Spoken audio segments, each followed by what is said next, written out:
Salut à tous, c'est Nicolas, on se retrouve pour une vidéo très rapide qui vise à vous présenter l'hypothèse de l'action contrainte de Wolfe, McNevin et Shea. C'est une théorie qui permet notamment d'expliquer les différences d'apprentissage et de performance entre le focus externe et le focus interne. Mais cela peut aussi permettre d'expliquer pourquoi la verbalisation et l'explicitation ne sont pas toujours des bons moyens pour promouvoir l'apprentissage moteur des élèves. Cette hypothèse de l'action contrainte a été formulée par Wolfe, McNevin et Shea en 2001.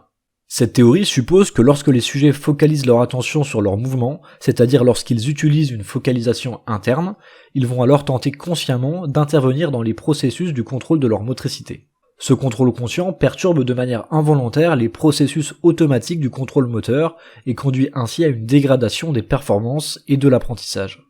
A l'inverse, la focalisation externe, c'est-à-dire la focalisation sur le résultat plutôt que sur son corps, promeut un fonctionnement naturel et de cette façon, le système moteur s'auto-organise sans être contraint par les processus conscients. Les mouvements s'exécutent de manière rapide, inconsciente et automatique et ne sont régulés que par l'atteinte du résultat désiré. Wolfe, McNevin et Shea parlent alors d'hypothèse de l'action contrainte, en sous-entendant à juste titre que contraindre l'action par un contrôle conscient crée des interférences avec les mécanismes automatiques du contrôle moteur et est ainsi néfaste à la performance et à l'apprentissage. Et cette hypothèse de l'action contrainte explique donc bien pourquoi les expériences montrent que le focus interne est bien inférieur au focus externe en termes de performance et d'apprentissage.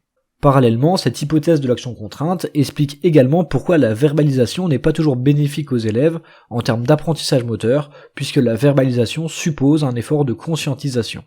Voilà, cette vidéo arrive à son terme, je pense qu'il n'y a pas besoin d'en dire plus sur ce concept d'hypothèse de l'action contrainte, et je rappelle que ce concept peut vous permettre de mettre en tension un certain nombre de notions dans un devoir d'écrit 2, notamment connaissances et compétences, culture et apprentissage moteur, etc. Je vous dis à bientôt pour une prochaine vidéo.